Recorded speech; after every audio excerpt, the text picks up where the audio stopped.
Hello 8th standard students, welcome back. We were discussing about the brain teasers of linear equations in one variable. Now coming to the 10th sum, the sides other than the hypotenuse of a right angle triangle are in the ratio 3:4. Means this is triangle ABC is a right angle triangle, right angled at B. Now AC is the hypotenuse. So sides other than the hypotenuse are in the ratio 3:4. Means this one will be 3x, AB and BC will be 4x. Okay. The rectangle is described on the hypotenuse. अभी hypotenuse के ऊपर एक rectangle को बनाए with the hypotenuse being the longer side of the rectangle. Means the AC, that is hypotenuse, is the length of the rectangle. Now the breadth of the rectangle is 4/5 of its length. मतलब पहले length find out करो और ये breadth is 4/5 the length. Now find the shortest side of the right angle if the perimeter of the rectangle is 180. अभी perimeter of the rectangle दिया है और ये दिया नहीं है, ये कुछ भी नहीं दिया है, ये 3x ये 4x बोले हैं उतना ही. तो इसके लिए पहले आप लोग राइट एंगल ट्रायंगल बोलते ही किसके बारे में सोचेंगे? पाइथागोरस थ्योरम, है ना. Obviously that is the sum we have to think of. So first we'll write in a right angled triangle, in right angled triangle, what is it? ABC.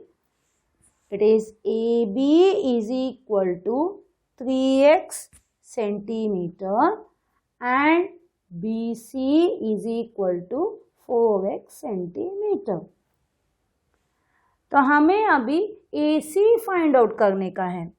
तो by Pythagoras theorem hypotenuse AC squared is equal to, remember, AB squared plus BC squared, है ना. तो that is AB is how much? 3x the whole squared plus 4x the whole squared. याद रखो bracket डालने को भूलने का नहीं.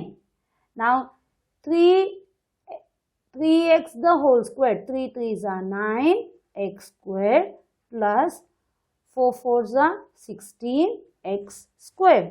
That means how much you got? 25x squared. What is 25x squared? AC squared is equal to 25x squared. So AC will be square root of 25x squared. 25 का square root कितना है? 5. x squared का square root x.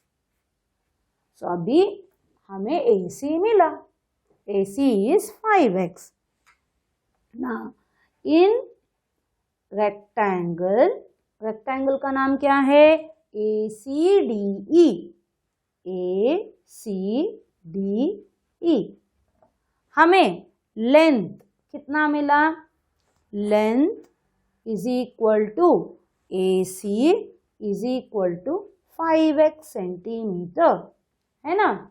AC will be the length. अभी breadth CD is equal to क्या बोले हैं? 4/5 of the length. Means 4/5 of length. Length is 5x. 5 gets cancelled. It will be 4x centimeter. Hope you understood till here.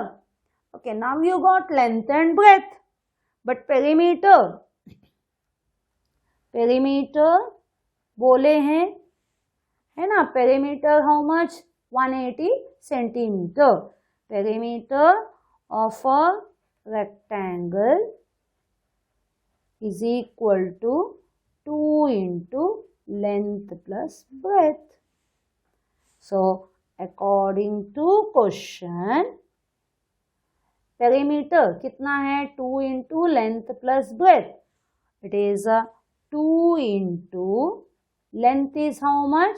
5x plus breadth is 4x is equal to कितना बोले हैं? 180. Now 5x plus 4x is 9x is equal to 180. 2 when you take it to the other side is this division. 2 ones are, 2 nines are, and 0. So 9x is equal to 90. So x is equal to 90 upon 9, that is 10. You got x is equal to 10. Now find the shortest side of the right triangle. So answer, sides of a triangle, that is AB is equal to 3x is equal to 3 into 10 is equal to 30 centimeter, and BC is equal to 4x is equal to 4 into 10 is equal to 40 centimetre. तो दोनों मिला. अभी answer लिखो. Shortest side is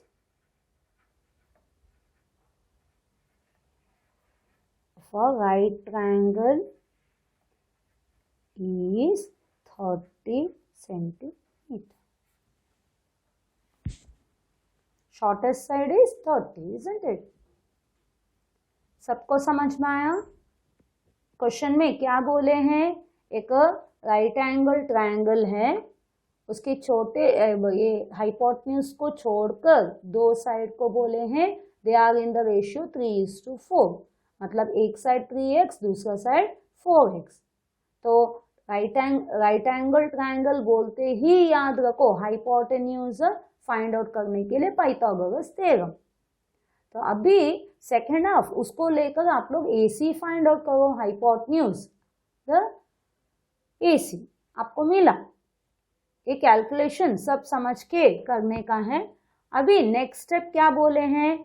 hypotenuse के ऊपर एक उसको length लेकर एक रेक्टेंगल बनाए और ये हाइपोटेन्यूज लेंथ है और ब्रेथ कितना है? 4/5 ऑफ द लेंथ. अभी लेंथ मिला तो ब्रेथ फाइंड आउट करो. 4/5 into 5x. 5 gets cancel, that is by 4x. अभी बोले हैं perimeter is 180. So perimeter of the rectangle formula डालो. 2 into length plus breadth, that is equal to 180 and find out x. ठीक है? Calculation सब समझ में आया सबको? फिर उसको x का वैल्यू डालकर sides of the triangle find out करने का. Now coming to the 11th sum. This sum is little bit different. ऐसे वाले कोई भी सम्स आपको वर्कशीट्स में नहीं आए हैं, अलग ही है. अलग अलग मेथड है, लेकिन आप लोगों को मैं जो मेथड सिखा रही हूँ ऐसे वाले कोई भी सम्स आएंगे तो भी आप लोग सॉल्व कर सकते हैं. ठीक है? Divide 243 into 3 parts. मतलब एक टोटल नंबर है, it is 243. It is divided into 3 parts such that half of the first part, 1/3 of the second part and 1/4 of the third part are all equal. So ऐसे उसको 3 part बनाने का है. ठीक है? 243 को 3 पार्ट में डिवाइड करने का है. तो total is how much? Total is 243. Let the 3 parts be x, y and z। तो इसका मतलब that is x plus Y plus z is equal to 243, है ना। तो सम इज 243। उसको तीन अलग अलग ग्रुप बनाएंगे तो x y z, तो तीनों को मिलाएंगे तो बनता है 243। अभी अकॉर्डिंग टू द क्वेश्चन क्या बोले हैं, half of the first part. Half of first part is what, x is equal to, are all equal, is equal to 1/3 of the second part। 1/3 of the second part, 1/3 of second part is y। Now that is equal to 1/4 of the third part। So half of the first part is equal to 1/3 of the second part is equal to 1/4 of the third part। So three parts, what are they, x, y, z। okay? अभी हमें ये सब अलग अलग alphabets हैं, तो उसको कैसे करेंगे, तो फर्स्ट ये दोनों को ले लेंगे। Half x is equal to 1/3 y। So x is equal to 1/3 y, और ये हाफ को इस तरफ लेंगे तो ये 2 न्यूमरेटर में जाता है ना, तो x इज इक्वल टू कितना आया, 2 1 2/3 y। सो अभी x मिला आपको 2/3 y। अभी हम सेकेंड और थर्ड को लेंगे। 1/3 y is equal to 1/4 z। ठीक है, अभी y को इसकी जैसे ही इधर करो, 1/4 z इंटू 3 न्यूमरेटर में जाएगा, मतलब y इज इक्वल टू कितना आया, 3/4 z। तो इधर फर्स्ट में फर्स्ट 2 को लेकर x का वैल्यू फाइंड आउट किए, और सेकेंड एंड थर्ड को लेकर y का वैल्यू फाइंड आउट किए। अभी हम क्या करेंगे, अभी y का वैल्यू इधर मिला तो ये आप ले लो, x इज इक्वल टू कितना है, x इज इक्वल टू इसको लेकर x इज इक्वल टू 2/3 है ना। So x is equal to 2/3 y। अभी y का वैल्यू इसमें डालो, कितना, 2/3 y की जगह में कितना मिला, इंटू 3/4 z। y का वैल्यू इधर से डालने का, 3 गेट्स कैंसल, 2 1 2 2, मतलब x का वैल्यू कितना मिला, z/2। 1 इंटू z और डिनोमिनेटर में 2। ठीक है, अभी x z में मिला, y z में मिला, z में ही है। ठीक है, अभी हम क्या बोले थे इधर, x plus y plus z is equal to 2 4 3। अभी x का वैल्यू z में कैसे मिला, z/2। y का वैल्यू 3/4 z। अभी z तो z ही रहेगा। हम ये सब क्यों किए, सबको z में कन्वर्ट किए, is equal to 2 4 3।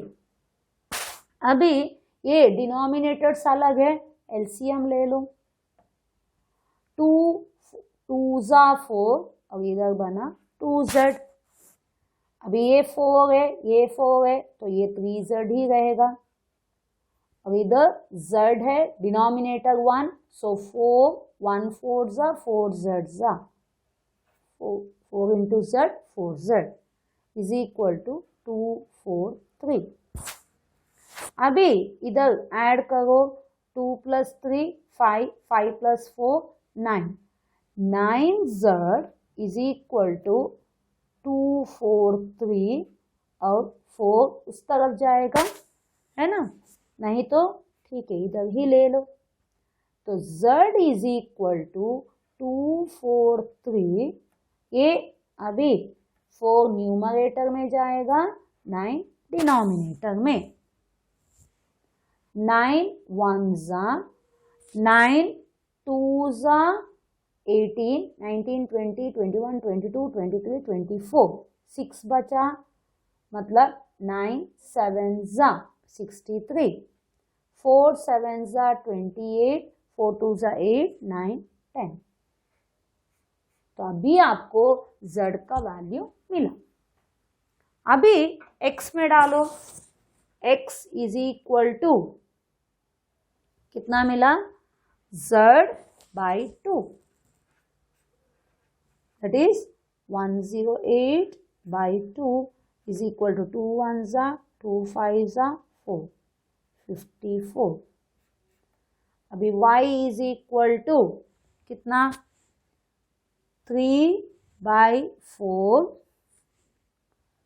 z, 3 by 4 into 108, 4 1s 4 2s 8, 2 remains, 2 and 8 28 27, 3 7s 21, 2 in hand, 3 2s 6 7 8।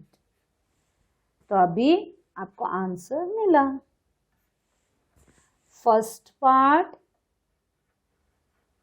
क्या है, x is equal to 54, second part is equal to y is equal to 81, and third part, that is z is equal to 108। थोड़ा लेंदी सम है, थोड़ा अलग type का सम है, लेकिन समझ के ले लो, 2-3 बार करो फिर समझ में आएगा। So divide 243 into 3 parts such that half of the first part, 1/3 of the second part and 1/4 of the third part are all equal। तो टोटल कितना है, 243। तो let the parts be x, y, z। अभी बोले हैं x plus y plus z is 243। But according to the question, half of the first part, that is half of x and 1/3 of y, 1/3 into y is equal to 1/4 of the third part, 1/4 of z. So they are all equal. So first x and y का ये लेकर x का value find out करो y में, है ना। So this x के पास जो भी है it has to be taken to the right side।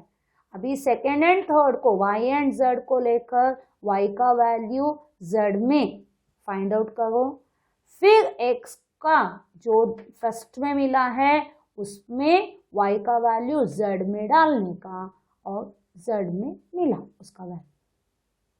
क्यों किए हम, सब कुछ z में लेने के लिए। So x plus y plus z is equal to 243. So x का वैल्यू क्या है, z by 2 और y 3z by 4 और z as it is z is equal to 243। फिर एलसीएम लेकर ये मिला आपको 9z by 4 is equal to 243। So z is equal to 243 into 4 divide by 9। Calculate करने के वक्त 108 मिला। अभी x का वैल्यू डालो, z by 2 got 54, y के लिए 3z by 4 आपको 81 मिला और third z is how much, 108। ठीक है, थोड़ा टफ सम है, I know, not the routine one, and you didn't get this type of sum in the worksheets। Now coming to the last sum, the denominations, isn't it? A purse has only 2 rupee and 5 rupee coins. The sum of the coins is 36 and the total value of the coins is 84. Find the number of 5 rupee coins. So there are the denominations. First you have to write, isn't it? Denominations. First you take rupees 5 and the other it is rupees 2. Okay. So number of coins.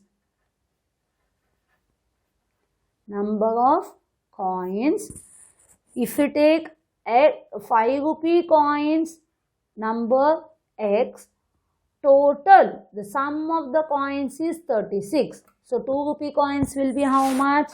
36 minus X. Yes or no?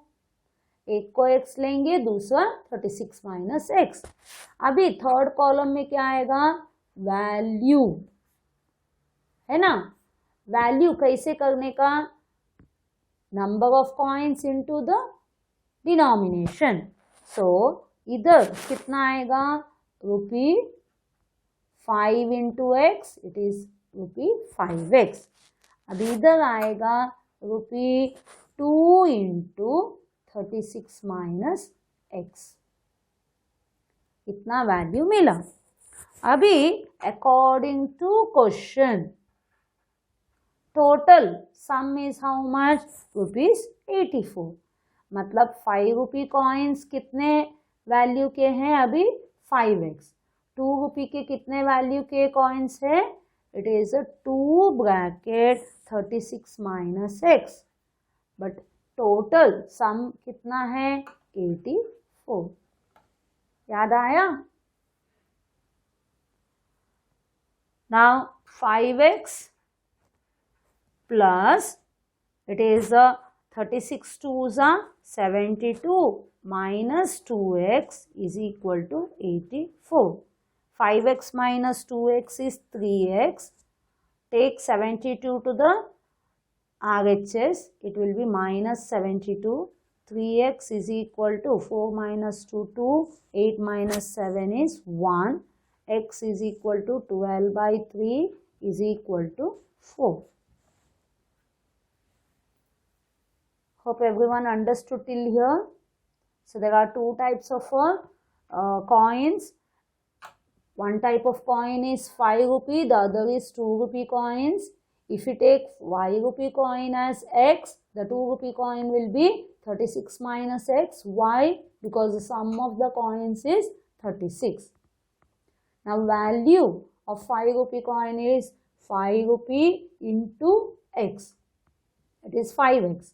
And 2 rupee, what is the value? Rupees 2 into the number of coins. 2 into 36 minus 6. But when you add total, it will be 84. So write the equation, then find out the value of x. Now answer. Number of 5 rupee coins is equal to, both you find out. They have asked 5 rupee coins is equal to x is equal to 4. Then number of 2 rupee coins is equal to 36 minus x, that is 36 minus 4 is equal to 32. But they have asked the number of 5 rupee coins, that is 4. Hope you understood everyone. So we have completed the lesson, the linear equations in one variable. All the worksheets, hope you have understood, and the brain teasers. Little bit confusing lesson, but you have to practice it, that's all. If you practice, then it is easy. And these questions will be for 4 marks questions and all. So better take care, revise it properly, otherwise you'll lose lots of marks. Okay, be confident of the lesson. Okay then, bye, thank you, all the best.